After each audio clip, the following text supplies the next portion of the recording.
রাখির সমস্ত সত্তায় যে আন্দোলন, যে অপার্থিব অনুভব, তার তুলনায় শব্দ অপ্রতুল। রাফিন দুপুরে খেয়ে আবার ঘুমিয়ে পড়েছে। রাখি পাশে বসে খুঁটিয়ে খুঁটিয়ে দেখছে রাফিনকে। একটা সাধারণ মানুষ, কিন্তু রাখির একান্ত নিজের মানুষ। হৃৎপিণ্ডটা একটা ছোট লাফ দেয়। আর সানজিদা খালামনির বাসায় যাওয়া উচিত। রুকাইয়া কেমন আছে কে জানে, কিন্তু সেসব দায়িত্বের কথা মনে আসছে দায়িত্বের মতো, স্বতঃস্ফূর্তভাবে নয়। তবে কি রাখি স্বার্থপর হয়ে যাচ্ছে? কিন্তু এই স্বার্থপরতা আনন্দের। রাফিনের পাশে বসে ওর ঘুম দেখা ছাড়া গুরুত্বপূর্ণ কিছুই যেন এই ধারাতে আর নেই। এই যে একদম নতুন আনকোরা অনুভূতি, এটার নাম কি ভালোবাসা? হ্যাঁ, তাই তো। এই বয়সে এসে এরকম ভালোবাসা জ্বরে ভেসে যেতে রাখির অদ্ভুত ভালো লাগছিল। কিন্তু কাল কি হয়েছিল রাফিনের দিকে গভীর দৃষ্টি দেয়। রাখি ঠিক করেছে সেই বিষয় নিয়ে একটা কথা বলবে না। রাফিন যদি নিজে থেকে বলে শুনবে, বিয়ের সম্পর্কে অন্তত এতটা স্বাধীনতা দেবে ও রাফিনকে। তারপর ভাবে, আজ এই একটু আগেও আই লাভ ইউ কথাটা কতবার শুনেছে। প্রতিবার অন্যরকম ভালো লাগা। রাখি জানে সময় গেলে এই শব্দগুলোর আবেদন হারাবে, হয়তো অনুভূতিও ভোতা হবে। তখন আবার কোন অনুভূতি গাঢ় হবে দেখা যাক। রাখি উঠে আগে মুখে খানিক পানি দিয়ে নেয়। মাথা ঝিমঝিম করছে। তারপর রাফিনের পাশে শুয়ে ঘুমিয়ে গেল। রাফিনের ঘুম ভাঙল তখন রাখি ওর দিকে মুখ করে ঘুমাচ্ছে। জানালা ভেদ করে দুপুরের পড়ন্ত রোদ তির্যকভাবে রাখির মুখের ওপর খেলা করছে। রাফিন তাকে দেখতে দেখতে নিয়ন্ত্রণ হারালো। ছোট ছোট আদর দিতে লাগলো, প্রথমে কপালে, তারপর গালে, ঠোঁটের কিনারে আর গলায়। এই পর্যায়ে রাখি চোখ খুলে ফেলল। ঘুমাতে দিচ্ছ না কেন? ঘুমাও, তোমাকে কি মানা করেছি আমি? রাফিন নিজে বিছানা শুয়ে পড়ল, আবার রাখিকে টেনে নিচের বুকের ওপর তুলে নিল। এখন ঘুমাও। ঘুম ভেঙে দিয়ে এখন আহ্লাদ। I love you. রাখি হেসে ফেলল। আরে ভাই, বলার কথা সরি, বলছো আই লাভ ইউ। আর সারাদিন কতবার আই লাভ ইউ বলেছে হিসাব করো তো। ভালোবাসা একদম মুছে পড়ছে জনাবের। তুমি জানো না, বয়স্ক পুরুষেরা বিয়ে করলে বউকে বেশি ভালোবাসে? রাখি মুখ তুলে রাফিনের থুতনিতে ঠোঁটে স্পর্শ করে। তারপর ফিসফিস করে বলে, সেটা তো কচি বউ পেলে। তুমি কিন্তু অশ্লীল কথা বলছো। রাফিন রাখির চুলে মুখ গুজে বলে। রাখি উঠে বসে। এটার মধ্যে অশ্লীল কি আছে? কচি বউ কথাটা শুনতেই তো কেমন লাগে, মনে হয় কঁচকঁচা পেয়ারা চিবিয়ে খেয়ে ফেলি। তুমি কি বলো এসব অসভ্য লোক? রাখি হেসে বলে, আচ্ছা শোনো, বিকেলে খালার বাসায় যাব, আর বাসায় আজ রাতে হয়তো থেকে যাব। রাফিন শান্ত ভঙ্গিতে বিছানায় বসে। এর চেয়ে আমাকে খুন করতে চাও? বলো। যা, কি বলো? তোমাকে ছাড়া থাকবো কিভাবে, যেভাবে কাল রাতে ছিলে? কথা শেষ করে রাখি ওয়াশরুমে চলে যায়। রাফিন দীর্ঘশ্বাস ফেলে এই এক বিষয় নিয়ে কতকাল যে কথা শোনাবে। রাখি যখন মনোযোগ দিয়ে শাড়ি পরছে, রাফিন পেছনে দাঁড়িয়ে বলে, রাতে কোথাও ছিলাম জিজ্ঞেস করলে না যে? রাখি আসলে পিন করতে করতে আয়নায় তাকায়। তোমার ইচ্ছে হলো তো বলতেই, আমি জোর করলেই কি তুমি বলবে? রাগ দেখাবে? রাফিন বউকে পেছন থেকে জড়িয়ে ধরল। শুধু এই জন্য না? রাখি হাসে। যেদিন তোমার মনে হবে আমাকে হৃদয় দেওয়ার পাশাপাশি নিজের হৃদয়ের গোপনতম কথা বলার মতো ভরসা করা যায়, সেদিন নিজেই বলবে। রাফিন রাখির দিকে আয়নায় তাকায়। বলবো অবশ্যই, একটু সময় দাও। আর রাতে কখন আনতে যাব? রাতে ফিরব। কথা শেষ করার আগে বেচারির মুখ বড্ড রূঢ়ভাবেই রাফিন বন্ধ করে দিল। ছেড়ে দিয়ে ফিসফিস করলো, আসবে না, এ কথার উচ্চারণ করবে না। রাখি রাগী চোখে তাকায়। বেটা মানুষের ঠোঁটে লিপস্টিক বিশ্রী বিষয়। রাফিন থতমত খায়। তোমাকে কে বলেছিল এক গাদা লিপস্টিক দিতে? টিস্যু দিয়ে ঠোঁট ঘষতে লাগলো। নিরাপদ দূরত্বে দাঁড়িয়ে রাখি হাসতে লাগলো পেট চেপে। বোকা পুরুষ, আমি তো লিপস্টিক দেইনি। সাদা টিস্যু হাতে নিয়ে রাফিনও হেসে ফেলল। রুকিয়া আদরে মানুষ, আহ্লাদি আর নরম স্বভাবের মেয়ে। বয়সের জন্য খানিক অবুঝ আর বেপরোয়া। বিয়ের পরদিন সকালে উঠে বেচারি আবার এক অন্যরকম পরিস্থিতিতে পড়ে গেল। দেরি করে ওঠেনি খুব একটা, রাত অনেক জায়গার দরুন যতটা দেরি হওয়ার কথা ছিল হয়নি মোটেও। গোসল সেরে যুদ্ধ করে যখন শাড়ি পরছিল তখন সাদাপ উঠে যায়। ঘড়িতে তখন সকাল 9:10। ঘুম ঘুম চোখে প্রেয়সীর শাড়ি পরার যুদ্ধ দেখে বেচারার মায়া হয় সম্ভবত। সাহায্য লাগবে? দিনের আলোতে নিজের এলোমেলো অবস্থা লজ্জা দেয় রুকিয়াকে। দ্রুত আঁচল তুলে নেয় কাঁধে। কুঁচি ধরতে পারো? সাদাফের সাহায্যে শাড়ি পরা শেষ করে একাই বের হয় রুকিয়া। মেহমান কিছু ছিল বাসায়, তখনই তাদের কণ্ঠ ডাইনিংয়ে শোনা যাচ্ছে। রুকিয়াদের বাসা থেকে সকালই নাস্তা এসেছে। তখন পর্যন্ত রুকিয়া অবশ্য জানে না। রুকিয়াকে দেখে সানা সামনে আসলো। ভাই উঠেছে, এসো নাস্তা খাবে। রুকিয়া তাকিয়ে দেখে টেবিলে আনিস ভাই আর এক ফুপু শাশুড়ি বসে আছেন। শাশুড়ি সানজিদা বেগমও আছেন। চেয়ার টেনে এক পাশে বসলো রুকিয়া, এক পাশেও আর এক পাশে সানা। হঠাৎ ফুপু শাশুড়ি বলে উঠলেন, নাস্তা সব কিনেই দিয়েছ তোমার বেন ভাবি, পিঠাও দেয় নেই। ফুপু শাশুড়ির কথাটার ভেতরেই একটা অভিযোগ স্পষ্ট লুকিয়ে আছে।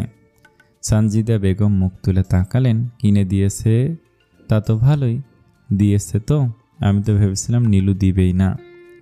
ফুপু শাশুড়ি হেসে বললেন, তা ঠিক বলেছ, মেয়ের মা কোনো দায়িত্ব নেই, অনুষ্ঠানে নিজেই সেজে ঘুরছিল। রোকিয়া চুপ করে থাকে, কিন্তু বুকের ভেতর জ্বলে যাচ্ছিল। এসব কথা কি ওর সামনেই বলতে হলো? মুখে হাসি রাখার চেষ্টা করে, কিন্তু চোখে জল চলে আসে। ওর সামনে নাস্তা এগিয়ে দেয় সানা। খাও ভাবি, পরোটাটা খুব মজার। হ্যাঁ, আমাদের এলাকার বিখ্যাত, বলে রুকিয়া একটা পরোটা নেয়, কিন্তু সাদাফের অপেক্ষায় বসে থাকে চুপচাপ। এদিকে আনিস এতক্ষণ চুপ করেছিল, হঠাৎ চায়ের কাপটা নামিয়ে রুকিয়ার দিকে তাকায়। তার চোখের দৃষ্টি অস্বস্তিকর। রুকিয়া চকিতে তাকে সেটা টের পায়, কিন্তু কিছু বোঝার আগে আনিস টেবিলের নিচে নিজের পা বাড়িয়ে দেয়।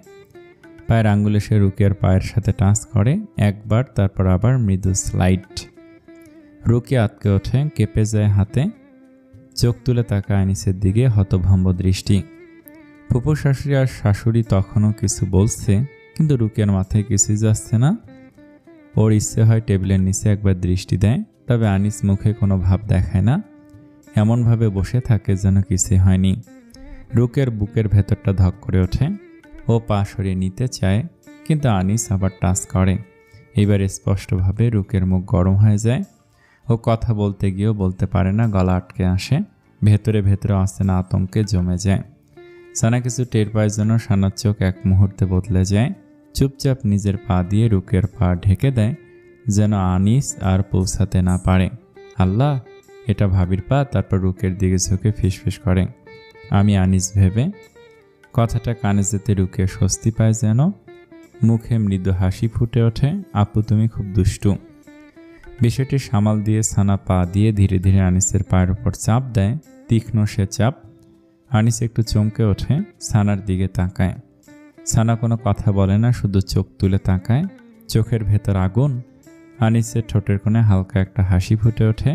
সেই হাসিতে লজ্জা নেই, বরং যেন চ্যালেঞ্জ, যেন যা পারো করে দেখাও। ফুপু শাশুড়ি তখনও কথা বলছেন, এই মেয়েগুলো এখনকার দিনে কি যে শিখে আসে কে জানে। বিয়ের পর দিনই মুখ কালো করে বসে থাকবে। আমাদের সময় তো নতুন বউ মানে হাসি আর আদব, সালাম নেই, বিনয় নেই। রুকিয়া মাথা নিচু করে, চোখে পানি চলে আসে। এত কথা যে ওকেই বলা বুঝতে পারে, ভুলে সালাম দেওয়া হয়নি। তাছাড়া শিখে এসেছে খাবারের সময় সালাম দিতে নেই। সানজিদা বেগম হঠাৎ চাপা গলায় বলে, এখন এসব আলোচনা বাদ। ঘরের ভেতর একটু নীরবতা নামে, কিন্তু টেবিলের নিচে নীরবতা নেই। আনিসের চোখ সানার দিকে, সানার চোখ আনিসের দিকে। দুজনের মাঝে যেন একটা অদৃশ্য যুদ্ধ চলছে। আনিস ধীরে ধীরে পা সরিয়ে নেয়, মুখে হাসি। তারপর মোলায়েম কণ্ঠে বলে, সানা, তুমি তো আজকাল খুব দায়িত্বশীল হয়ে গেছো। ভাবির জন্য খুব মায়া দেখছি। যাক, রুকিয়া ভাবির কপাল ভালো। সানা ঠান্ডা গলায় বলে, ভাবি হয়তো এই বাড়ির ছোট বউ, দায়িত্ব তো থাকবেই। আনিস এসে বলে, বেশ, দেখি কতদিন দায়িত্ব থাকে তোমার। ঝগড়া করো না যেন। রুকিয়া এই প্রথম মন থেকে হাসে। না করব না ভাইয়া, আমরা আগে বোন। এই মুহূর্তে ডাইনিংয়ে রুমের দরজা দিয়ে সাদাব ঢুকে পড়ে। চুল এলোমেলো, চোখে ঘুমের ছাপ, কিন্তু মুখে একটা প্রশান্তি, যেন কাল রাতের সব উত্তেজনার ভালোবাসা পেরিয়ে আজ ও নতুন জীবনের সকালে এসেছে। সাদাব ঢুকতেই ফুপু শাশুড়ির মুখে তেলতেলে হাসি দেখা যায়। আয় বাপ, দেখ তোর শ্বশুর কত নাস্তা পাঠিয়েছে। আনিস দ্রুত উঠে যায়, সানা চুপ করে উঠে যায়, শুধু রুকিয়া মাথা নিচু করে বসে থাকে। সাদাব চেয়ার টেনে বসে রুকের দিকে তাকায়, এক মুহূর্ত তাকিয়ে থাকে, তারপর খুব শান্ত স্বরে বলে, তুমি খেয়েছ? রুকিয়া মাথা নাড়ায় খুব আস্তে, খাচ্ছি। সানজিদা বেগমের কানে এই অল্প কথোপকথন বিষের মতো লাগে। ননদের দিকে অর্থপূর্ণ দৃষ্টিতে তাকায়। দুই মহিলার চোখে বিরক্তি, কি আশ্চর্য! যে দুইটা মানুষ সারা জীবনের জন্য বিয়ের চুক্তিতে আবদ্ধ হয়েছে, তাদের মধ্যকার এই সামান্য কথা এদের নির্লজ্জতা মনে হয়। মা আর ফুপু, তোমরা খেয়েছ? এই একটা কথাতেই সাদাব বাজিমাত করে ফেলে। ওর মা আর ফুপু যেন এটা ভেবে স্বস্তি পায়, যাক, মাথা এখনো চিবিয়ে খেতে পারেনি পুরো। রাফিন তাকিয়ে দেখছে রাখি সেজেগুজে তৈরি হচ্ছে, একটা বিশ্বাস ফেলে বলল, যাচ্ছ তাহলে? রাখি ব্যাগ কাঁধে নিতে নিতে গম্ভীর স্বরে বলল, হ্যাঁ যাচ্ছি, আমি দিয়ে আসি, চলো। আচ্ছা। রাখি গাড়ি থেকে নামার সময় একবার তাকায়, রাতে এসে নিয়ে যাও কিন্তু। রাফিনও হাসে, ইনশাআল্লাহ। রাখির খুব ইচ্ছে হলো, জোর করল না ভেতরে যেতে, কারণ ও জানে এইসবে রাফিনের খুব অস্বস্তি। 2 কদম যেতেই ফোন বেজে ওঠে। রাখি দেখে রাফিনের ফোন। হ্যালো, কিছু বলবে? I love you. রাখির হাসির শব্দ শোনা যায় শুধু। সানজিদা খালা রাখিকে দেখে খুশি হয়ে যান। জামাই নিয়ে না আসার জন্য বকাঝকার পর পাশে বসিয়ে গল্প শুরু করে, কিন্তু রাখির চোখ রুকিয়াকে খুঁজতে থাকে। রুকিয়া কই খালা? সানজিদা বেগম একটা অসহ্য মুখভঙ্গি করে বলে, দরজা আটকে বসে আছে, মাথা নাকি ব্যথা, তা হয়তো জামাইকে দিয়ে মাথা টেপাচ্ছে। কথাটা রাখির খুব অশালীন আর বিব্রতকর লাগলো। নতুন বিয়ে, নিজেদের রুমের দরজা আটকে থাকাটাই স্বাভাবিক। ও মুখ খোলার আগে ওর খালার ননদ বলল, তোমার সৎমা যা সাজুনি, বলি মেয়ের বিয়েতে এত কিসের ঢঙ্গ, আর নাস্তা সব কিনেই পাঠিয়েছে। সব কথাগুলো রাখির বাজে লাগলো, বুকের মাঝে কষ্ট পাক দিল নিজের বোনের জন্য। এদিকে নামাজ শেষ করে রুকিয়া সাদাফের বক্কবন্ধী হয়েই আছে। বিছানায় শুয়ে বার কয়েক রুকিয়া মোছরামুছরি করেছে। বাইরে যাই, সবাই কি মনে করবে? চুপচাপ শুয়ে থাকো তো, কাল থেকেই আমার ডিউটি। আমার তো যেতে ইচ্ছে করছে না ডিউটিতে। সাদাফ হাসে, রুকিয়াও হাসে, কিন্তু মনে ভয়ও লাগে, কাল এই বাসায় সাদাফকে ছাড়া থাকতে হবে। হঠাৎ ফোনে মেসেজের নোটিফিকেশন আসে, ছাড়ো তো। রুকিয়া ছটফট করে ব্যস্ত হয় ছুটতে। সাদাফ বউকে এবার ছেড়ে দেয়। আসলে নিজেও এই ঘরের বাইরে বাস্তবতার মুখোমুখি হতে চায় না। এই ঘরের সাদাফ নিজেকে মেলে ধরতে পারে, কিন্তু বাইরে মা বোন অন্যদের সামনে পারে না। কেমন অস্বস্তি বোধ করে নিজের এই রকম ব্যক্তিত্বের জন্য, নিজে বিব্রত।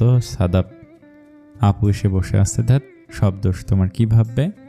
সাদাফ হাসে, ভাববে বোন খুব আদর খেকো হয়েছে, স্বামীকে ছাড়তেই চায় না। রুকিয়া জিভ বের করে ভেংসি দেয়, তারপর আয়নায় দাঁড়িয়ে নিজেকে গুছিয়ে নেয়। রুকিয়া ধীরে ধীরে বেরিয়ে আসে, মাথায় ঘোমটা টানা, আড়ষ্ট হাসি। আর ঠিক তখনই রাখির চোখ পড়ে বোনের দিকে। 1 সেকেন্ডের জন্য রাখি থমকে যায়। রুকিয়া নতুন বউয়ের মতোই সুন্দর, কিন্তু সেই সৌন্দর্যের ভেতরে কোথাও যেন একটা চাপা ক্লান্তি, একটা লজ্জা, একটা অস্বস্তি লুকিয়ে আছে। এরকম রুকিয়া অচেনা রাখির। রাখি উঠে দাঁড়ায়, এই যে তিতলিমণি, এখানে আয়। রুকিয়া মাথা নিচু করে এগিয়ে আসে। কাছে এসে দাঁড়াতেই রাখি ওর হাতটা ধরে টেনে পাশে বসায়। কেমন আছিস? রুকিয়া ঠোঁট কামড়ে হাসার চেষ্টা করে, ভালো। সানজিদা বেগম বলে ওঠে, রাখি, আমরা কি বউ জ্বালানো মানুষ? রুকিয়া ভালো আছে, খুব ভালো। রুকিয়া হাসে, হ্যাঁ আপু, আলহামদুলিল্লাহ, খুব ভালো আছি। সাদাপ এই পর্যায়ে বের হয়ে আসে। আপু দুলাভাই আসেনি? রাখি হাসে, না রে, তার কি সব কাজ আছে। রুকিয়া আপুকে ঘরে নিয়ে যাও, দেখো তোমার রুম। সাদাপ কথাটা বলা মাত্র রাখি উঠে দাঁড়িয়ে যায়। এটাই চাচ্ছিল একা একটা সময় বোনের সাথে। রুমে গিয়ে রাখি রুকিয়াকে শক্ত করে জড়িয়ে নিল। তিতলি সোনা, সত্যি করে বল, সব ঠিক আছে? রুকিয়া হকচকিয়ে ওঠে, চোখ বড় করে রাখির দিকে তাকায়।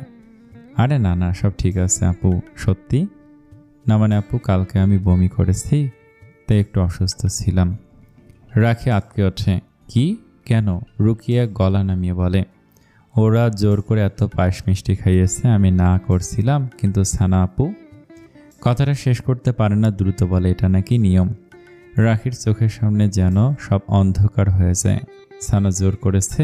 আশ্চর্য, মেয়ে হয়ে বুঝবে না?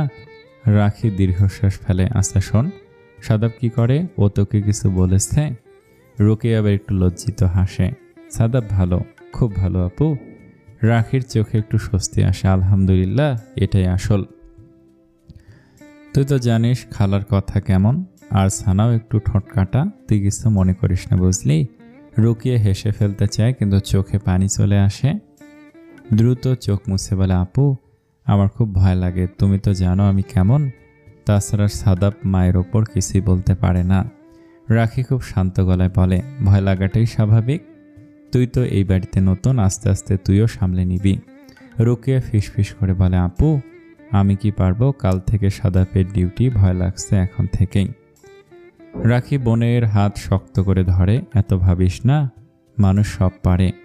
রুকিয়া এবার একটু হাসে। আপু তুমি এসেছো বলে আমার যে কি ভালো লাগছে, পরশু বাসায় যাব, তুমি আসবে। ঠিক তখনই বাইরে থেকে সানার কণ্ঠ ভেসে আসে, ভাবি আপু চা দিচ্ছি, চলো। রুকিয়া তড়িঘড়ি উঠে দাঁড়ায়, চল আপু। রাখি বোনের মুখের দিকে তাকিয়ে খুব আস্তে বলে, শোন, কারোর সামনে চোখের পানি ফেলবি না, আর মন খারাপ করবি না, এই সংসার এখন তোর। রুকিয়া মাথা নেড়ে বলে, আচ্ছা। রাখি হাত ধরে বুকে টেনে নেয় বোনকে। কি যে আদর লাগে, এইটা আবার অন্যরকম ভালোবাসা।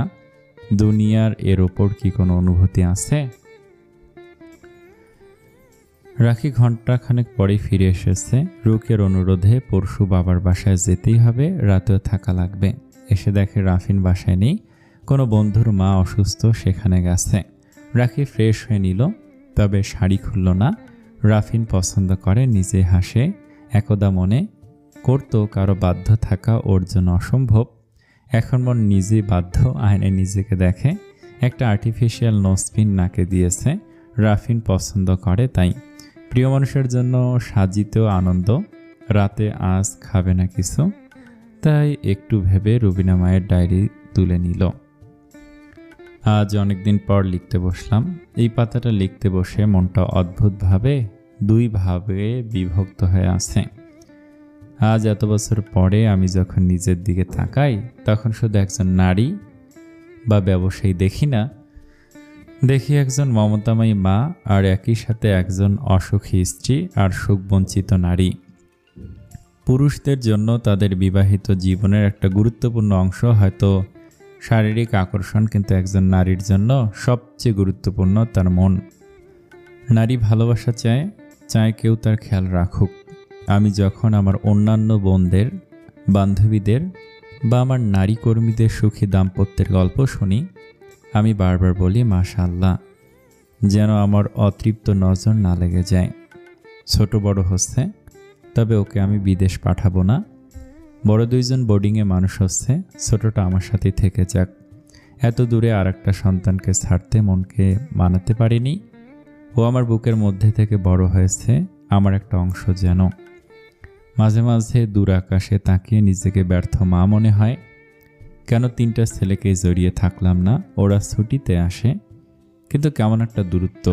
মনের ভালো যে কয়দিন ওরা থাকে, ওদের বাবা ভালো হবার বেশ ধরে, ছেলেরা একটা সুখী পরিবার দেখে যায়।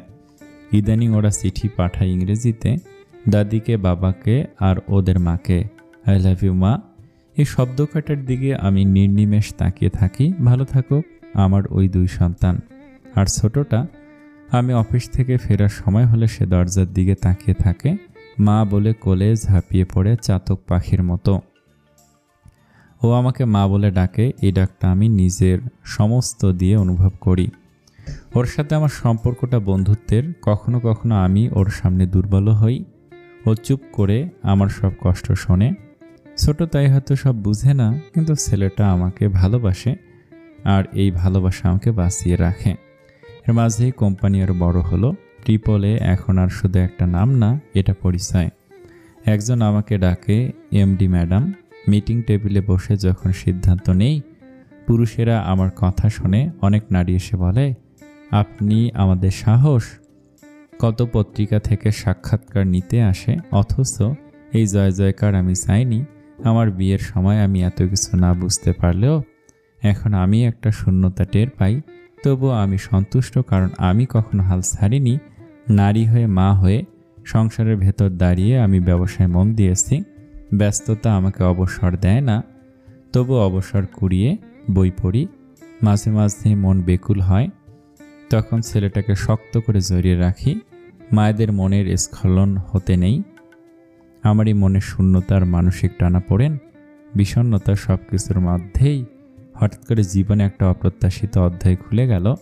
আমাদের কোম্পানিতে একটা ছেলে নতুন যোগ দিয়েছে।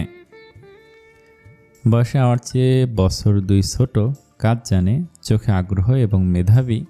আমি অবশ্য প্রথমে একটু খেয়াল করিনি, কিন্তু এক টুকরো আলোর মতো সে তার অস্তিত্ব জানান দিতে লাগলো কথায়, কাজে আর মেধার মাধ্যমে।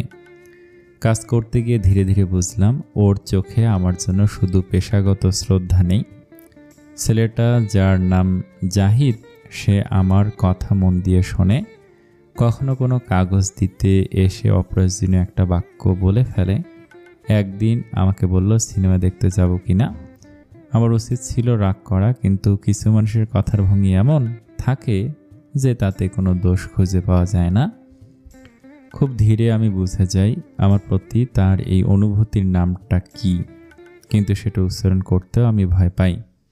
এই প্রথম কেউ আমাকে সেই দৃষ্টিতে দেখেছে, যে দৃষ্টিতে ভালোবাসা আছে। আমাকে কেউ চেয়েছে আমি যা, তার জন্য, বউ হিসেবে না, মা হিসেবে না, বড় ব্যবসায়ীও না, একজন নারী হিসেবে। এই অনুভূতিটা আমাকে একটা ভয়ের মুখোমুখি দাঁড় করিয়ে দিয়েছে। আবার আয়নার সামনে দাঁড়িয়ে নতুন করে নিজেকে দেখতেও শিখিয়েছে। আমি এখনো কোনো সিদ্ধান্ত নিইনি, নেওয়া সম্ভব না। ভালো লাগাটুকু আমি অস্বীকার করতে পারি না, আবার এই অসম্ভব অনুভূতির জোয়ারে ভাসতেও পারি না। তবে আমার হৃদয় অনুভব করতে পারে, করতে চাই। আমি শক্ত হাতে হৃদয়ের মুখে মাটি চাপা দেই। এতটা পরে রাখির বুক কেঁপে যায়। রুবিনামের জীবনে কেন এই আকস্মিক ভালো লাগা আসলো যে অসম্ভব। এরপর কিছু পাতা ছেঁড়া রাখি পরের পাতায় দৃষ্টি দেয়। আজ লিখতে গিয়ে কেমন বিতৃষ্ণা লাগছে। কিছু কথা থাকে যেগুলো জানা হয়ে গেলে আর আগের মতো থাকা যায় না। ও জানে, জাহিদ সব জানে আমার সম্পর্কে। শুধু ও কেন, অনেকেই হয়তো জানে, তবে আমি নিশ্চিত জানি ও জানে। আমার ছোট দেবর, সে বরাবরই মুখরোচক গল্প বলতে ভালোবাসে। আমার জীবনের কষ্টগুলো তার কাছে গল্প, মশলাদার কোনো মুখরোচক গল্প করার বিষয়। কোথায় আমি কি সহ্য করেছি, কতটা ভেঙেছি, সব সে বলে বেড়ায়। না আমার প্রশংসা করে না, এগুলো বলে বদনাম করেই। 10টা মিথ্যের সাথে 2টা সত্য মিলিয়ে। আমার মামা শ্বশুরকে জড়িয়েও বাজে কথা বলেছে। নারীর যে কোনো বিষয় নিয়ে বলা মানেই যেন তার চরিত্র ধরে টান মারা। শাশুড়িমা যখন ছোট ছেলেকে আলাদা করে দিলেন, তখন ওর মুখে যেন আরও খুলে গেল। এই বাড়ির দেয়ালের ভেতরে যা ছিল তা বাইরে চলে গেল। জাহিদও সব শুনেছে। শুরুতে আমি বুঝিনি, পরে বুঝলাম। আচমকা যেন ওর চোখের দৃষ্টিটা বদলে গেল। আগের মুগ্ধতা নেই, আছে গভীরতা আর সহানুভূতি। অর্থাৎ মিথ্যে এড়িয়ে সত্যটা বুঝতে পেরেছে। ওর চোখে এক ধরনের রাগও আছে আমার হয়ে। আমার জন্য এই অনুভূতি, এটা নতুন কিছু। মন দিশেহারা হতে চায়, কিন্তু আমি কষে মনের লাগাম ধরে রাখি। একদিন ও নিজেই বলল, সেদিন আমরা একটা কাজে এক জায়গায় গিয়েছিলাম। পথে লাঞ্চ করি একটা রেস্টুরেন্টে, সাথে আরেকজন ছিল। সে সরে যেতে জাহিদ স্পষ্ট বলল, ম্যাডাম, আমি আপনার সম্পর্কে সব জানি। আমি থামিয়ে দিতে চেয়েছিলাম, স্পষ্ট করে বলেছিলাম, অফিসের বাইরের কাজের কোনো কথা বলবেন না। আমি ভেবেছিলাম এতে অন্তত সরে যাবে, কিন্তু না। খুব শান্ত গলায় বলল, আপনি যা কিছু পেরিয়ে এসেছেন তার জন্য আমি আপনাকে শ্রদ্ধা করি। তারপর খানিক থামে, কিন্তু আপনার নিজস্ব জীবন বলেও কিছু আছে। আমি আপনাকে বিয়ে করতে চাই। আমি কিছুই ভয় পাই না। আপনি যদি চান, আমি সব কিছু সহ আপনাকে মেনে নিতে পারি। আপনার বাচ্চা সহ আমি আপনাকে নিয়ে আমার গ্রামের বাড়ি। আমি ওকে শেষ করতে দিলাম না, অসমাপ্ত খাবার রেখে বেরিয়ে এলাম। কিন্তু এই কথাগুলো আমাকে আচ্ছন্ন করলো খুব। কেউ কোনো দিন আমাকে এভাবে বলেনি, কিন্তু আমি জানি মেনে নেওয়া আর সম্পর্ক বাঁচিয়ে রাখা এক জিনিস না। আমি পরের দিন ডেকে নিয়ে শান্তস্বরে বলেছি, আপনি যা বলেছেন আর ভেবেছেন সব ভুলে যান। আপনার অনুভূতি আমি সম্মান করি, এটা আপনার বয়সের সাহস, কিন্তু বাস্তব জীবনে এই কথাগুলো টেকে না। আমি চাই আপনি অন্য কোথাও কাজ খুঁজে নিন। কথাগুলো নিচের দিকে তাকিয়ে বলছিলাম, মুখের দিকে তাকাবার সাহস ছিল না। জাহিদ তেমন কিছুই বলেনি, শুধু বলেছে আমি অপেক্ষা করতে পারি। এই অপেক্ষাটাই আমাকে ভয় দেখায়। কেন কেউ অপেক্ষায় থাকবে? আমি এখন আর ভালোবাসা বা হৃদয়ের প্রশান্তি খুঁজি না, আমি বাচ্চাদের মাঝেই শান্তি খুঁজি। আমার ছোট ছেলেটার মুখ, অন্য 2 ছেলের স্বপ্ন, আমার কোম্পানির দায়িত্ব, আমার নিজের অর্জিত আত্মসম্মান, এই সব কিছু ঝুঁকির মধ্যে ফেলতে আমি পারি না। তবু আজ ডায়েরির পাতায় স্বীকার করছি, সেই সময় জাহিদের কথাগুলো আমাকে কাঁপিয়েছে, আমাকে মনে করিয়ে দিয়েছে আমি একজন নারী হিসেবে কতটা শূন্যতা বহন করি হৃদয়ে। কিন্তু আমি সিদ্ধান্ত নেই ধীরে, খুব ধীরে, কারণ একবার ভুল করলে এই বয়সে আর দাঁড়াতে পারবো না আয়নার সামনে। ভালোবাসা এলে দরজা বন্ধ করতে হয়, না হয়তো কিন্তু মনের জানলাটা একটু সাবধানে খুলতে হয়। কিছু কথা সত্যি গোপন থাকে না, একসময় ঠিক বেরিয়ে আসে। চাপা সত্য দেয়া কি সহজ? আর তা এমন হলে শাশুড়ি মা আমাকে ডাকলেন। আমি দেখলাম ওনার চোখে সেই পরিচিত শান্তি আর ভরসা। উনি শুধু বললেন, শুনেছি কিছু কথা, তুমি কি জীবন নিয়ে নতুন শুরুর কথা ভাবছ? আমি জানতাম আর এড়িয়ে যাওয়ার জায়গা নেই, তাই দৃঢ় কণ্ঠে বলেছিলাম, এমন কিছু সম্ভব না মা, আমি সেই জায়গায় দাঁড়িয়ে নেই, নিশ্চিত থাকুন। উনি আমার দিকে তাকিয়েছিলেন কিছুক্ষণ, তারপর শুধু বললেন, ঠিক আছে। ভরসা পেলাম। সেই ঠিক আছের ভেতরে ওনার মনে কী ছিল আমি তখন বুঝিনি, হয়তো আজও আমি জানি না সত্যটা। তবে জাহিদ কোম্পানি ছাড়ার কয়েকদিন পর খবরটা এলো, একটা সড়ক দুর্ঘটনা, খুব মর্মান্তিক, সব শেষ, জাহিদ আর নেই।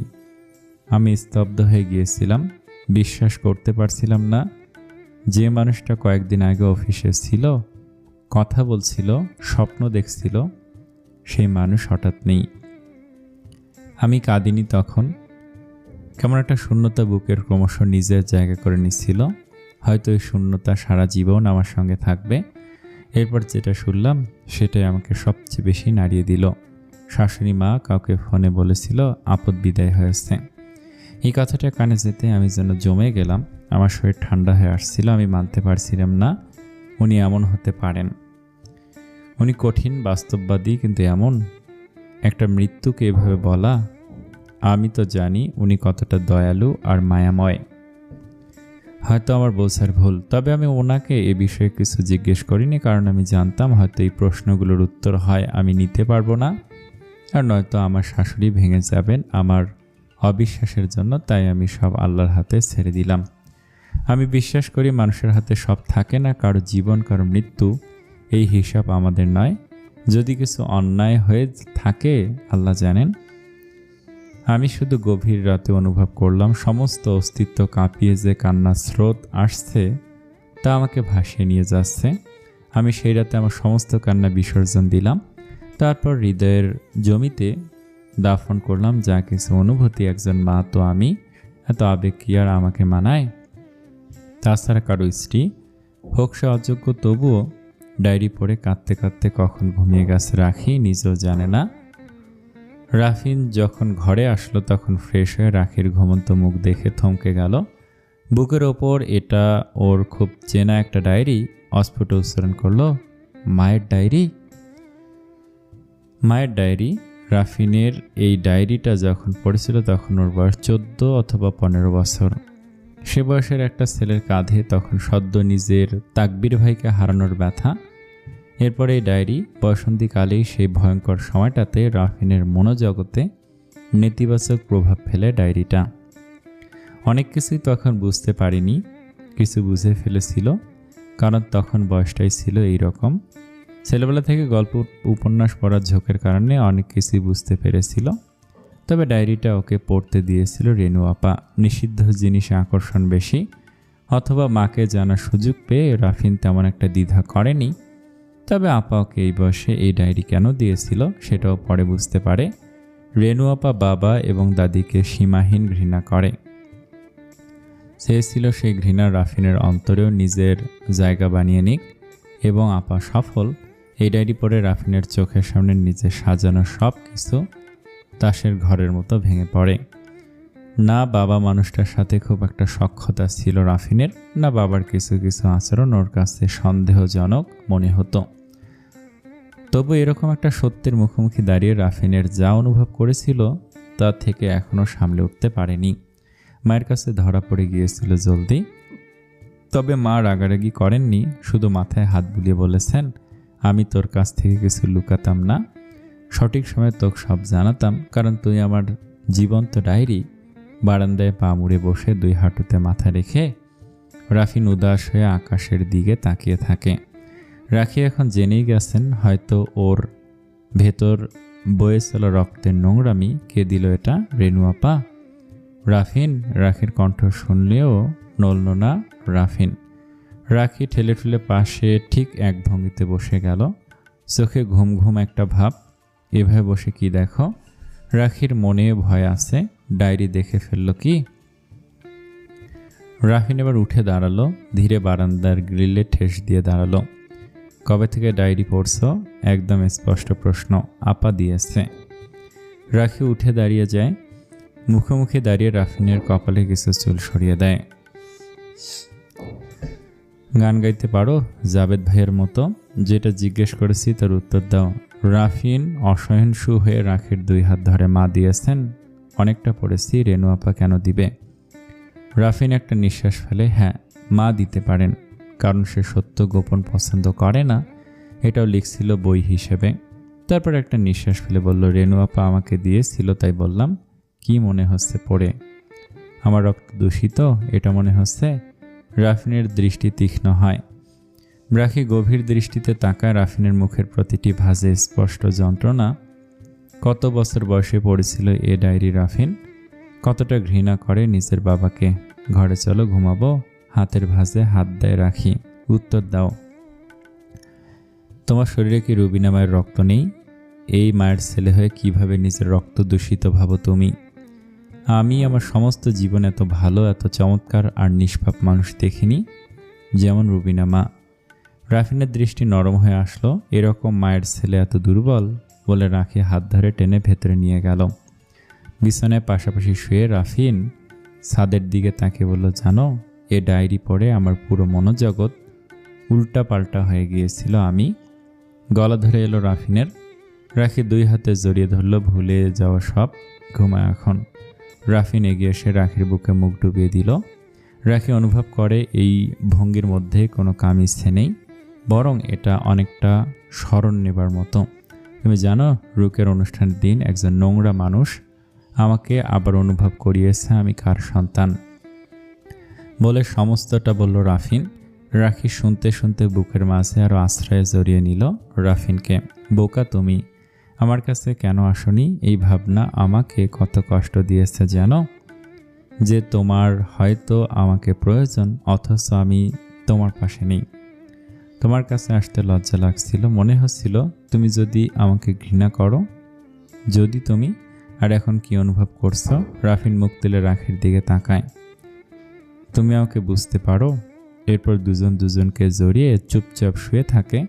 রাফিনের একটা কথা হঠাৎ মনে হয়, এই যে পরস্পরের আলিঙ্গনবদ্ধ হয়ে শুয়ে থাকা, এই যে অপার্থিব অনুভূতি, ওর মায়ের ভাগ্যে কখনো এই সুখ জোটেনি। এটা ভেবে রাখিকে আরো শক্ত করে আঁকড়ে ধরে। সকালের মিষ্টি আলোটা জানালার পর্দা ভেদ করে রুকিয়া আর সাদাফের ঘরে উকি দিচ্ছে। রুকিয়া ঘুম ভাঙতে টের পায় ও একা নয়, নড়ে উঠতে অনুভব করে ওর গায়ের ওপর সাদাফের একটা হাত আলতো করে রাখা। ঘুমের মধ্যে সাদাপুকে আঁকড়ে ধরে রেখেছে। রুকিয়া ধীরে ধীরে পাশ ফিরে চোখে মুগ্ধতা নিয়ে তাকায়। তাকে দেখতে দেখতেই মৃদুস্বরে ডাক দেয়, দিলকা ডাক্তার ওঠো। একদম সাথে সাথে সাদাব চোখ পিটপিট করে, চোখে ঘুমের ছাপ, তো মুখে হাসি। রুকে একটু অবাক হয়ে বলে, তুমি জেগেই ছিলে তাই না? সাদাব ফিসফিস করে, হ্যাঁ, তোমার ঘুম ভাঙার অপেক্ষা করছিলাম। মাঝে মাঝে দেখছিল কি অপূর্ব লাগছিল তোমাকে আধো আলোতে। রুকে লজ্জায় মুখটা বালিশে লুকায়, তাই? সাদাব একটু ঝুঁকে কপালে আদর রেখে দেয়, হ্যাঁ ঠিক তাই। আজ ডিউটিতে যাব, যাওয়ার আগে তোমাকে আরেকটু বেশি দেখে যেতে চাই। রুকিয়া মুখ তুলে তাকায়, কখন যাবে? এই 1 ঘন্টার মধ্যে বের হতে হবে। রুকিয়া হঠাৎ উঠে বসে পড়ে, এত তাড়াতাড়ি? আল্লাহ, যাও দ্রুত শাওয়ার নিয়ে আসো।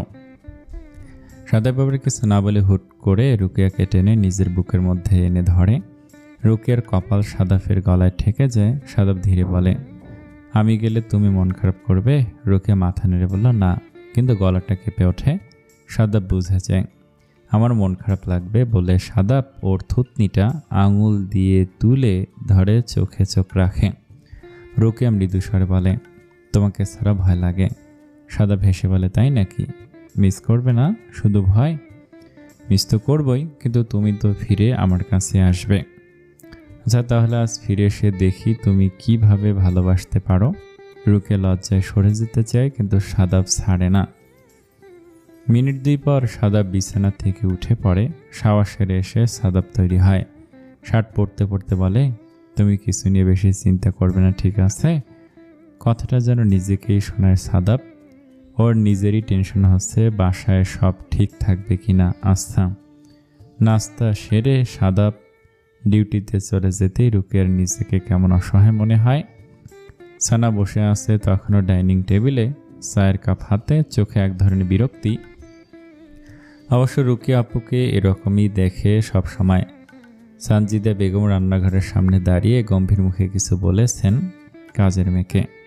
রুকিয়া নিজে এগিয়ে যায়, সালাম দেয়, আসসালামু আলাইকুম। সানজিদা বেগম ঠান্ডা গলায় বলেন, ওয়ালাইকুম সালাম। সানজিদা বেগম কাজের মেয়েকে বলেন, এই যে নতুনভাবে আজ থেকে রান্নাঘরে ও তোমাকে কাজ দেখাবে। এই মাস পর তোমার আর রুটি বানাবার প্রয়োজনীয় নেই। ছেলের বউয়ের সেবা কিছুদিন উপভোগ করি। কাজের মেয়েটা একটা অদ্ভুত মুখভঙ্গি করে, তাতে রুকের জন্য আফসোস হয় আর শাশুড়ির প্রতি অবজ্ঞা ফুটে ওঠে। কথা শুনে রুকের বুকটা ধক করে ওঠে। রুটিও বানাতে পারে না, একদমই না। সানা চায়ের কাপ নামিয়ে হালকা হাসি, ভাবি, আমাদের বাড়িতে কিন্তু নিয়ম আছে, বিয়ের পর দিন থেকেই বউকে সংসার সামলাতে হয়। এটা শ্বশুর বাড়ি, বাবার বাড়ি না। রুকিয়ার চোখে পানি চলে আসে, মুখে একটা কথা এসেও আটকে যায়, আপু, তুমি কেন সবসময় বাপের বাড়ি থাকো? তোমার শ্বশুর বাড়ি কি কোনো নিয়ম নেই? সেসব কথা গিলে নিয়ে খুব আস্তে বলে, চেষ্টা করবো আপু, আমি কিছু ভুল করলে বলবেন। সানজিদা বেগম মুখ ফিরিয়ে বলেন, ভুল করলে বলবো অবশ্যই, তুমি তাতে মন খারাপ করতে পারবে না। রুকিয়া হালকা হাসে, জোর করে হাসি ফুটিয়ে শাশুড়ির সাথে কুণ্ঠিত ভঙ্গিতে দাঁড়িয়ে থাকে, কিন্তু বুকের ভেতরটা কেমন ক্রমশ ফাঁকা হয়ে আসে। সকালবেলা সব মিষ্টি মুহূর্ত এক ঝটকায় যেন ধূসর হয়ে আসে। রেনু জানালায় দাঁড়িয়ে আছে, দুপুরে রোদ নেই, বরং আকাশে কালো মেঘের আনাগোনা, তাই চারপাশে অদ্ভুত একটা আলো আধারি বিরাজ করছে। এরকম আবহাওয়া রেনুর ভালো লাগে।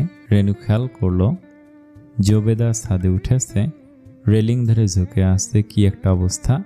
এত উল্টাপাল্টা বাতাসে মেয়েটা ছাদে কি করে? বিরক্ত হয়ে রেনু ভুরু কুঁচকে নিল, রান্নাঘরে গিয়ে মতির মাকে পাঠালো ছাদে। আজ জাভেদ এখনো আসেনি দুপুরে খাবার খেতে। কি হলো, কয়টা বাজে? ঘড়ির দিকে তাকায় রেনু, ঠিক তখনই পেছন থেকে আচমকা কেউ জড়িয়ে নেয়। রেনু স্পর্শটা বুঝতে পারলো, একটু কৃত্রিম উত্তেজনা দেখে। উফ, একদম ডাকাত, ভয় পেলাম না। জাভেদ হাসে, রেনুর অভিনয় ইদানিং ধরে ফেলে। ভয় আর তুমি, তোমাদের না সাপে নীলের সম্পর্ক? রেনু হাসে, খুব কথা শিখেছ কিন্তু। জাভেদও হাসে, আমাদের টিচার ভালো তাই। বিয়ের পর পুরুষদের সবচেয়ে বড় শিক্ষক তার স্ত্রী। রেনু আলতো হাসে, খাবে চলো, বৃষ্টি আসছে দেখো, আবার যাবে দোকানে? যেতে হবে, আজ মাল এসেছে, হিসেবের বিষয় আছে। খাবারের পরপরে জাভেদ বের হয়ে যায়। রেনু জানালায় দাঁড়িয়ে জাভেদের যাওয়াটা দেখে, ভাগ্যিস এখনো বৃষ্টি আসেনি।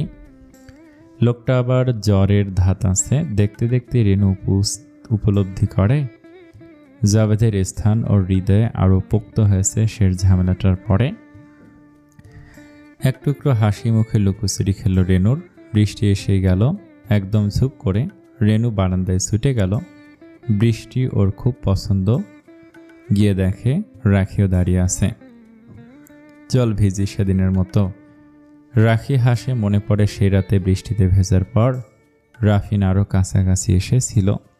মুখে অজান্তে হাসির রেখা দেখা যায়। যাবে, হাত বাড়ায় রেনু। দোলনায় বসে ভিজতে ভিজতে রাখি তাকায় রেনুর দিকে। বৃষ্টির পানি গড়িয়ে পড়ছে রেনুর চুল বেয়ে। কি অদ্ভুত সুন্দর লাগছে। আপা। রেনু হাতের আজলায় নেয়া বৃষ্টির পানি নিজের মুখে ছিটিয়ে দিয়ে হাসে। বলো। একটা প্রশ্ন ছিল।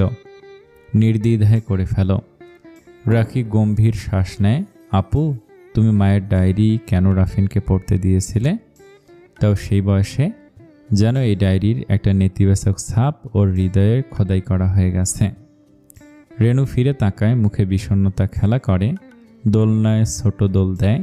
যেন রাখি, আমার জীবনে অনেক ভুল আছে, এর মধ্যে এটা একটা। আমি ডায়েরিটা পড়ে রাগে ক্ষোভে ভেতরে ভেতরে শেষ হয়ে যাচ্ছিলাম। আমি চাচ্ছিলাম রাফিন বিষয়গুলো জানুক, মায়ের আত্মত্যাগ আর ওর বাবা সম্পর্কে বুঝুক। তবে সত্যি এটা আমার ভুল ছিল। ক্রোধে আমি এক প্রকার অন্ধ হয়ে গিয়েছিলাম। মনে হচ্ছিল কিছু মানুষের মুখোশগুলো খুলে দেয়া খুব প্রয়োজন। রেনু মুখ নিচু করল। মাফ করে দিও, রাফিনকেও বললে। হঠাৎ রাখির অসম্ভব মায়া লাগলো। আপা, আমি কিন্তু কোনো অভিযোগ করিনি, শুধু জানার ইচ্ছে থেকে জিজ্ঞেস করা। রেনু অপরাধী মুখ তুলে বলে, সেটা আমি জানি। জানো, আমার নিজের হৃদয়ে আমার নিজের জন্য অনেক অভিযোগ জমা করা। সেখানে আমি বাদী, আবার আমি বিবাদী। আমি জীবনে সজ্ঞানে 3টা পাপ করেছি। একটা তোমাকে বললাম, আরও 2টা ভুল বা পাপ আছে আমার জীবনে। তার মধ্যে একটা আমি অবশ্য পাপ মনে করি, পাপের শাস্তি বেশি মনে করি। রাখি চুপচাপ শুনছে। আপু, এসব নিয়ে কষ্ট নিও না। রেনু দীর্ঘশ্বাস ফেলে। একটা পাপ এমন তীব্র যে প্রতিনিয়ত আমাকে পোড়ায়। আস্তে রাখি, এসব বললে কি মন হালকা হয়? রাখি হাত বাড়িয়ে রেনুর হাত ধরে। কখনো কথা ভাগ করে নিলে যন্ত্রণা কমে আপা। আমাকে বলতে পারো, আমি শ্রোতা ভালো আর কথার আমানত রক্ষাকারী। রেনু মাথাটা নিচু করে। ভালোবাসা বলতে তুমি কি বোঝো? তোমার কাছে কি মনে হয় যাকে ভালোবাসি তাকে পাওয়ার জন্য সব সীমা পার করা যায়? আমি এরকম করেছিলাম যখন আমার মাত্র বয়স 17। রাখি তাকিয়ে থাকে। কি বলতে চাইছে আপা? সব সীমা মানে কি? শান্ত ভঙ্গিতে বলে, আপা বলো। আমি তো বিচারক নই, তবে আমি হয়তো তোমার অবস্থান বুঝতে পারবো। রেনু চোখের সামনে যেন অতীতের স্মৃতির ঢল নামতে থাকে বৃষ্টির মতো। আমাকে বাসায় নিয়ে আসে রুবিনা মা, যখন আমার বয়স 15। তারপর আমাকে দত্তক নেয়। আমি অনেক সুখে ছিলাম। নিজের ভাই মনে হতো রাফিনকে। একটু থামে সে। যাই হোক, এসব প্রসঙ্গে বলতে চাইছি না। যখন আমার বয়স 16 বা 17, এই বাসায় একজন হুজুর আসে রাফিনকে পড়াতে। দিনে থাকতো না, সন্ধ্যার পর আসতো। রাতে রাফিনকে পড়াতো। তার নাম তাকবীর ছিল। নামটা শুনে রাখির চোখ বড় হয়ে যায়। রেনু খেয়াল করে না, সে যেন নিজের ভেতরে ডুবে যাচ্ছে। মানুষটার ব্যক্তিত্বের, চেহারায়, কথার সবকিছুর প্রেমে পড়ে গেলাম আমি। রেনু বলে যাচ্ছে, তখন ঠিক বুঝতে পারিনি এটা প্রেম নাকি কিশোরী বয়সের কোনো স্বপ্ন। কিন্তু যেন ওনার হাঁটার শব্দ শুনলেই বুকের ভেতর কেমন যেন করে উঠত। আমি ওনাকে বারান্দায় দাঁড়িয়ে দেখতাম, নিচে এসে ঘুরোঘুরি করতাম। মানুষটা খুব সাধারণ ছিল, কিন্তু আমার প্রথম ভালোবাসা, তাই হয়তো অসাধারণ লাগতো তাকে। জানো, আমি জানতাম আমি সুন্দর, তবু প্রথমবার নিজের মনে হয়েছিল আমি সুন্দর হতে চাই কারো চোখে। আমি তাকবীরকে দেখলেই ভাবতাম, এই মানুষটা কি কখনো আমাকে লক্ষ্য করে? যদি একবার সে আমাকে বলতো, রেনু তুমি খুব ভালো মেয়ে, এই একটা কথার জন্য আমি নিজের সবটুকু দিয়ে দিতে রাজি ছিলাম। উনি হয়তো বুঝতে পারেনি, আবার হয়তো বুঝে অবুঝছিলেন। আর আমার হৃদয়ে তখন কারো কাছে গুরুত্বপূর্ণ হয়ে ওঠা তীব্র চাহিদা। তারপর জোরে একটা দীর্ঘশ্বাস ফেলে রেনু। বৃষ্টি ধরে এসেছে, দুজন অল্প কাঁপছে। রেনু আবার বলে উঠল, একদিন শুনতে পেলাম ওনার বিয়ে ঠিক হয়ে গিয়েছে। আমার মনে হলো এই পৃথিবীটা এক মুহূর্তের জন্য থেমে গেছে। আমার চোখে পানি চলে আসে, তবে সে কান্না বৃষ্টির মতো আসে না, বরং এক ধরনের অসহ্য চাপা কষ্ট জমে থাকে বুকে। আমার মনে হচ্ছিল যেন কেউ আমার কাছ থেকে মূল্যবান কিছু ছিনিয়ে নিচ্ছে। যে মানুষটাকে আমি নিজের মনে নিজের করে নিয়েছিলাম, সেই মানুষটা কি অন্য কাউকে নিজের করবে? এও সম্ভব? রাখির চোখে জল চলে আসলো। কি অদ্ভুত অনুভব এই ভালোবাসা। তারপর সেই রাতে আমি তার কাছে যাই। জান ভালোবাসার মোহে আমি তখন উন্মাদ। আমি জানতাম এটা ভুল, জানতাম এটা সীমা পেরিয়ে যাওয়া, কিন্তু সে রাতে আমি সব সীমা পেরিয়ে যেতে প্রস্তুত ছিলাম, কারণ আমার একপাক্ষিক ভালোবাসা আমাকে এত কিছু ভাবতে ফুসরত দেয়নি। রাতের দরজা বন্ধ খোলাই ছিল তার। আমি ঝড়ের বেগে তার ঘরে ঢুকি। পায়ের শব্দে তাকবীর অবাক হয়ে তাকায়। এত রাতে এখানে কি হয়েছে? আপনার বিয়ে ঠিক হয়েছে শুনেছি। আমি দ্রুত বলি। তাকবীরের মুখটা কঠিন হয়ে যায়। এটা আপনাকে কে বলেছে? আমি কেঁপে ওঠা গলায় বলি, আপনি কেন আমাকে বলেননি? তাকবীর ভুরু কুঁচকে বলে, আমি কেন বলবো? আপনি আমার কে? এই কথাটা যেন আমার বুকের মাঝখানে ছুরি হয়ে বসে যায়। আমি প্রায় পাগলের মতো তাকবীরকে জড়িয়ে ধরতে চাই। চোখে জল, কণ্ঠে প্রচণ্ড রকমের আকুতি। আপনি কেন বোঝেন না আমি আপনাকে ভালোবাসি? আমাকে গ্রহণ করুন, এই বিয়েটা ভেঙে দিন। তাকবীরের সম্মুখে বিরক্তি, ঘৃণা, অপমান একসাথে উঠে আসে। আপনি পাগল হয়েছেন? আমি কাঁদতে কাঁদতে বলি, আমি অনেক দিন ধরে আমি আপনাকে ছাড়া। তাকবীর আমার দিকে এক ধাপ এগিয়ে আসে, চোখে আগুন, হাত তুলে দরজার দিকে ইশারা করে। বের হন এখান থেকে, এখনই বের হন, আর কখনো আমার সামনে আসবেন না। এই অপমানের পর আমি চোখ মুছে আগুন চোখে তাকাই। আমাকে প্রত্যাখ্যান করলেন, আমার নারীত্বের অপমান করলেন, আপনাকে আমি ছাড়ব না। এরপর রেনু দুই হাতের আজলে মুখ ঢাকে।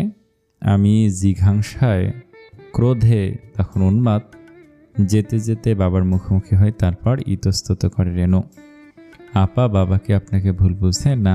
আমি তাকে মিথ্যে বলি যে তাকবীর আমাকে মানে ওর দোষ দেই, ঠিক জোলেখা বিবির মতো। মনে পাপ ছিল আমার, কিন্তু ফাঁসিয়ে দিল ওনাকে। এরপর বাবা উন্মাদের মতো মেরে বের করে দিয়েছিল। শেষ করে রেনু কাঁদতে লাগলো বেকুল হয়ে। রাখি কিছুক্ষণ চুপ করে থাকলো। বুকের ভেতরটা মসদ দিয়ে উঠলো। কি মারাত্মক ভুল করেছে আপা। চোখের জল মুছে আস্তে করে রেনুর হাতটা ধরলো। আপা। রাখির কণ্ঠ কাঁপছে। তুমি তখন ছোট ছিলে, বয়সটা এমনই, মানুষ ভুল করে ফেলে, কিন্তু তুমি যে আজ এতটা অনুতপ্ত, এটাই প্রমাণ করে তুমি খারাপ না। রেনু হাতের আজলে মুখ লুকিয়ে কাঁদে। রাখি আরও কাছে সরে এসে বলল, আল্লাহ তো ক্ষমাশীল, তুমি মন থেকে তওবা করো আপা, তিনি অবশ্যই মাফ করবেন। তুমি নিজেকে এভাবে শাস্তি দিও না। রেনু ফিসফিস করে বলে, আমি পারি না রাখি, আমি পারি না নিজেকে ক্ষমা করতে, আর বান্দা নিজে ক্ষমা না করলে কি আল্লাহ ক্ষমা করবেন? রাখি চোখ বন্ধ করে দীর্ঘশ্বাস ফেলল। তারপর শান্ত গলায় বলল, নিজেকে ক্ষমা করতে সময় লাগে আপা, আপাতত সেটাই করো, নইলে তুমি ভেতরে ভেতরে শান্তি পাবে না। জানো, আমি একটা দৃশ্য দেখি অন্তর চোখে। তাকবীর মুখের রক্ত মুছে বলছে সে নির্দোষ, কিন্তু কেউ তার কথা শুনতে শোনেনি। সেই রাতেই উপলব্ধি করি কি করে ফেলেছি আমি। যাকে ভালোবেসেছিল তাকে অপমান করিনি, শুধু নিজের ভেতরে নিষ্পাপ রেনুটাকে মেরে ফেলেছি। জানো, এই অনুশোচনা নিয়ে আমি আত্মহত্যার চেষ্টাও করি। এরপর সুস্থ হলে রুবিনা মা আমার বিয়ে দিয়ে দেন জাভেদের সাথে। রাখি রেনুকে টেনে উঠিয়ে বুকে জড়িয়ে নেয়। আপা, একটা বয়সের অন্যায় এত গভীরে ক্ষত বানিয়ে রেখো না। এখন চলো, আরেকদিন তোমার আর জাভেদ ভাইয়ার ভালোবাসার গল্প শুনব। রাফিনের বৃষ্টি কখনই পছন্দ না, কাদা আর জমাবদ্ধ পানির জন্য। কিন্তু হোয়াটসঅ্যাপে যখন রাখি নিজের বৃষ্টি স্নাত ছবি পাঠালো, রাফিনের মনে হলো বৃষ্টি ওর খুব আপন। ছবিতে রাখি দোলনায় বসে আছে মুষলধারে বৃষ্টির মধ্যে। ফোনের এপাশে রাখি গভীর আগ্রহী হয়ে তাকিয়ে আছে। কিছু ছবি রেনু আপা তুলে দিয়েছে। নিজেকে কেমন দেখাচ্ছে এসব ভাবনা কখনো মাথায় না আনা রাখিও যেন ইদানিং উদ্গ্রীব নিজেকে আরও আবেদনময়ী আর সুন্দরী হিসেবে বিশেষ একজনের নজরে তুলে ধরতে। কিন্তু ছবি সিন করে ফেলে রেখেছে রাফিন, কোনো উত্তর বা রিয়াক্ট নেই। হঠাৎ রাখির বুকের ভেতরে একটা যন্ত্রণা অনুভব হলো। ছবি দেখে কি কিছুই মনে হয়নি রাফিনের? বা রাখিকে কি নির্লজ্জ বা বোকা ভাবছে, হয়তো ছবিটি খুব বিশ্রী হয়েছে। রাখি বিক্ষিপ্ত মন নিয়েই ছবিটা আনসেন্ড করে দিল। রাগ, অভিমান আর অভিযোগ সব মিলে একটা নাস্তানাবুদ অনুভূতি ওর ভেতরে তখন। এদিকে অফিসে আজ রাফিনের সকালটা অন্যদিনের মতোই শুরু হয়েছিল। দুপুরে রাখির মেসেজ দেখে মুখে এক ফালি দুষ্টু হাসি ফুটে উঠেছিল, কিন্তু কোনো ফিরতি মেসেজ দেবার সুযোগ হয়ে ওঠার আগেই অনুমতি নিয়ে পিএস জুনায়েদ রুমে প্রবেশ করলো। পিএস জুনায়েদ কাছাকাছি এসে কাঁপা কাঁপা গলায় বলল, স্যার, সাউথ বেঙ্গল ব্যাংক থেকে একটা জরুরি চিঠি এসেছে। রাফিন চোখ তুলে তাকালো। জুনায়েদ অল্পতে কাতর জানে, তাই স্বাভাবিক গলায় বলল, কি চিঠি? জুনায়েদ খামটা এগিয়ে দিল। খামের ওপরে বড় করে লাল সিল, ইংরেজিতে লেখা MLM compliance notice, anti money laundering compliance notice. রাফিনের বুক ধক করে উঠল। খাম খুলতে চোখ আটকে গেল কয়েকটা লাইনে। আপনাদের কোম্পানিতে গত 90 দিনের কিছু ট্রানজ্যাকশন সন্দেহজনক প্যাটার্নে পড়েছে। বিশেষ করে ইনওয়ার্ড রেমিটেন্স গ্রহণের একই দিনে বড় অঙ্কের আউটওয়ার্ড পেমেন্ট। আপনার কর্পোরেট অ্যাকাউন্ট সাময়িকভাবে রিভিউ এবং মনিটরিংয়ের আওতায় রাখা হয়েছে। প্রয়োজন হলে অ্যাকাউন্ট হোল্ড করা হতে পারে। রাফিন কিছুক্ষণ নড়ল না, হাতে কাগজটা কাঁপছে। মাথার ভেতরে একটাই কথা ঘুরছে, এই খবর মিডিয়াতে গেলে কোম্পানির নাম শেষ এবং মায়ের হাতে গড়া কোম্পানির গায়ে আজ পর্যন্ত কোনো আঁচ লাগেনি। জুনিয়র ধীরে চেয়ার টেনে বসে পড়ল। রাফিনের মুখের দিকে তাকালে রাফিন চিঠি বাড়িয়ে ধরল। পড়া শেষ করে জুনিয়র আতঙ্কিত গলায় বলল, স্যার, আমি ফাইন্যান্স ডিপার্টমেন্টে কে আছে ডাকবো? রাফিন ঠোঁট কামড়ে বলল, ডাকো, সবাইকে ডাকো এখনই। রাফিন এখন পুরো দমে ব্যবসায়ী, বাকি সব কিছু মন আর মগজ থেকে কর্পূরের ন্যায় উবে গেল। 15 মিনিটের মধ্যে ঘরে ঢুকে গেল CFO, chief financial officer, finance head, accounts manager. সবার মুখ ফ্যাকাশে। রাফিন চিঠিটা টেবিলে এক প্রকার ছুড়ে দিল। এটা কি? কণ্ঠের আগে স্পষ্ট। ফাইন্যান্স হেড সালাউদ্দিন সাহেব কাগজটা হাতে নিলেন।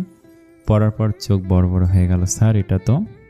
রাফিন তীক্ষ্ণ গলায় বলল, আমাকে তো না করে বলুন এটা কি? অ্যাকাউন্টস ম্যানেজার রাকিব সাহেব একটা ঢোক গিলে শুকনো গলায় বলল, স্যার, মনে হয় ব্যাংক কিছু ট্রানজ্যাকশনে সন্দেহজনক ধরেছে। রাফিন চেয়ার থেকে সামান্য এগিয়ে এলো। কেন সন্দেহজনক? কেন ট্রানজ্যাকশন? সালাউদ্দিন সাহেব ফাইল খুলে দেখতে শুরু করলেন। এই দেখেন স্যার, গত 3 মাসে 2টা নতুন সাপ্লায়ারের নামে বড় অঙ্কের পেমেন্ট গেছে। রাফিন চোখ কষলায় তাকালো। সাপ্লায়ার কারা? ফাইলের পাতায় নাম দুটো স্পষ্ট লেখা, ব্লুবার্ড ট্রেন্ডিং আর স্কাই সফটওয়্যার কোম্পানি। নাম শুনে রাফিন যেন থমকে গেল। এই নাম আমি কখনো শুনিনি। সালাউদ্দিন সাহেব তড়িঘড়ি বলল, স্যার, এগুলো নতুন পার্টি। রাফিন ফাইলের পাতা উল্টালো। ইনভয়েস আছে, অ্যাপ্লাই সেনের কাগজ আছে, এমনকি ডেলিভারি নোটও আছে, কিন্তু রাফিনের মাথার ভেতর একটা কথা বারবার বাজছে, সব কাগজ আছে কিন্তু কোথাও কিছু ঠিক নেই। রাফিন গলা শক্ত করে বলল, এই সাপ্লায়ার অ্যাপ্রুভ করলো কে? এদের তো আমার ফেক লাগছে। এক মুহূর্তে সবাই চুপ। রাকিব সাহেব নিচু গলায় বলল, স্যার, কম্পিউটার সিস্টেমে দেখা যাচ্ছে আপনি অ্যাপ্রুভ করেছেন। মুহূর্তে সব যেন থমকে গেল। রাফিনের চোখ লাল হয়ে উঠল। কি বললেন? রাকিব সাহেব ধীরে বলে উঠল, স্যার, আপনার ইউজার দিয়ে অ্যাপ্রুভ হয়েছে। রাফিন চেয়ার ছেড়ে উঠে দাঁড়ালো। মাথা পাগল পাগল লাগছে। অসম্ভব, আমি এসব অ্যাপ্রুভ করিনি। যাচাই না করেই করার কথা না। রাকিব সাহেব মাথা নিচু করে বলল, কিন্তু সিস্টেমে তো আপনার নামই আছে স্যার, সিস্টেম তো মিথ্যে বলে না। প্রতিদিনের মতো সন্ধ্যায় রাফিন ফিরল না। রাখি নীরবে প্রতীক্ষা ছিল। নিজেকে রীতিমতো ছ্যাঁচড়া লাগছে, কেমন হাঁ করে অপেক্ষায় আছে, অথচ লোকটা একটা ফোন পর্যন্ত করেনি। একাকিত্ব কাটাতে কতক্ষণ সবার সাথেই ফোনে কথা বলল। মা আর আপা বাসায় নেই, 2 জন মিলে কোন আত্মীয়র বাসায় গিয়েছে। রাখি ইচ্ছে করে যায়নি, চুপচাপ অপেক্ষা আছে পাষাণ পুরুষের। কাল ওই বাসায় যাবে, এটা আগেই ঠিক। আজ রাফিন যত যাই বলুক শুনবে না রাখি। রেনু আপার কথা ভাবলো খানিক। বিয়ের আগের ভালোবাসা ভালো না, এটাই মাথায় আসলো। রাফিন যখন বাসায় ফিরল তখন খাবারের সময়। রাখি লক্ষ্য করল রাফিন শুধু চুপচাপ না, বরং অস্থির আর ক্ষিপ্ত। দৃষ্টি আর ভাবভঙ্গি সব আলাদা। খাবারের পরে রাফিন বারান্দায় গিয়ে ফোনে কারোর সাথে কথা বলতে বলতে হাঁটতে লাগলো। অফিসের কোনো ঝামেলা হবে ভাবলো রাখি, কিন্তু ওর মন তো এসব মানছে না। ছবিটা দেখে কিছু অনুভব করলো না রাফিন। ওদের একটা মিষ্টি স্মৃতি আছে এই বৃষ্টি নিয়ে, সেটাও এত দ্রুত ভুলে গেল। এসব ভাবতে ভাবতেই এক কাত হয়ে শুয়ে রইল, রুমের বাতি অফ করে। আজ রাতে কথার অবরোধ রাখির। রাফিন কিছুই বুঝতে পারছে না, আবার পারছে। একটা ষড়যন্ত্র হয়েছে, তাতে অফিস স্টাফ আর ব্যাংক জড়িত। কিন্তু কোম্পানির নাম খারাপ করে কার কি লাভ? বিছানায় এসে দেখে রাখি ওপাশ হয়ে ঘুমিয়ে গেছে। রাফিন একটা গভীর নিঃশ্বাস ফেলল, তারপর মোবাইল বের করলো। তখন ছবিটা ভালো মতো দেখা হয়নি। দেখেছে কি দেখে নাই, মাথায় তক্ষুনি আকাশ ভেঙে পড়েছে যেন। ক্লান্ত শরীর বিছানায় এলিয়ে হোয়াটসঅ্যাপে যে দেখে ছবিটি নেই, রাখি আনসল্ট করেছে। হতবুদ্ধি হয়ে গেল, এরকম কেন করলো? রাখি কি জানে না বৃষ্টি ভেজা রাখি ওর কত পছন্দ? ওয়েট, জানে বলেই তো পাঠিয়েছিল। তবে মাথা নেড়ে ভাবলো মেয়েরা অদ্ভুত, কোনো কারণ নেই ছবি দিল, আবার আনসেন্ড করলো। পাশ ফিরে রাখির ওপর আলতো হাত রাখতেই রাখি ফোঁস করে উঠল, গায়ে হাত দেবে না। রাফিন চমকে গেল, জেগে আসছে। রাখি উত্তর দিল না। ভয়াবহ রাগে আর ক্ষোভে চোখে জল চলে এসেছে। এসব ন্যাকামো লাগবে রাফিনের। তাই উঠে বসলো, ওয়াশরুমে যাবে, কিন্তু বসতে না বসতে রাফিন পেছন থেকে জড়িয়ে ধরলো। কি হয়েছে রুফাইজা? ছবি আনসেন্ড করেছ কেন? রাখি ভেজা কণ্ঠে বলল, গায়ে হাত দিতে মানা করলাম না? রাত হলে এত স্বামীর অধিকার দেখাতে হবে না। আমি কোনো ছবি পাঠাইনি। রাফিন তাজ্জব বনে গেল, এরকম টাটকা মিথ্যা কথা। আর রাখি কি কান্না করছে? এত ঘুরিয়ে কথা রাফিনের ভালো লাগছে না। ছেড়ে দিল রাখিকে। রাখি উঠে ওয়াশরুমে গেল। রাগে ক্ষোভে কাঁদতে কাঁদতে ভাবলো, কি হচ্ছে এসব? কেন এত খারাপ লাগছে? অবহেলিত মনে হচ্ছে নিজেকে। এত আজাইরা আবেগ কেন আসছে? অনেকক্ষণ পর যখন বের হলো, দেখলো রাফিন বিছানা বা রুমে নেই। স্বস্তি পেল, বারান্দায় দাঁড়িয়ে আছে দেখা যাচ্ছে। রাখি দ্রুত শুয়ে পড়ল। সাথে সাথে মোবাইলে আলো জ্বলে উঠল, মেসেজ এসেছে, ছবিটা আবার দাও। খানিক বাদে আবার মেসেজ আসলো, জানো বৃষ্টি আমার কখনোই পছন্দ ছিল না, কিন্তু তোমার কল্যাণে বৃষ্টি এখন আমার ভালো লাগে বেশ। আকাশের কান্নায় আমার চোখে ভাসে বৃষ্টি স্নাত তোমার সেই রূপ মনে আছে। যাই হোক, ছবি নিয়ে মিথ্যে বলছো কেন? রাখি মেসেজ দেখে ভুরু কুঁচকে নিল, তারপর নিজেই বারান্দায় গেল। ঘরে চলো, ঘুমাবো। রাফিন ফিরে তাকায়, রাখির মুখ পর্যবেক্ষণ করে। আল্লাহ, নারীদের মুড এত সুইং হয় কেন? কথা বাড়ায় না, বাধ্য ছেলের মতো রুমে ফিরে আসে। পাশাপাশি শুয়ে হঠাৎ রাখির হাত ধরলো। কি হয়েছে বলো তো? একটা মেসেজের উত্তর দিলে না? এত রোমান্টিক মেসেজ দিলাম, সেটার উত্তর অন্তত দিতে সিন করে রেখে দিলে যে।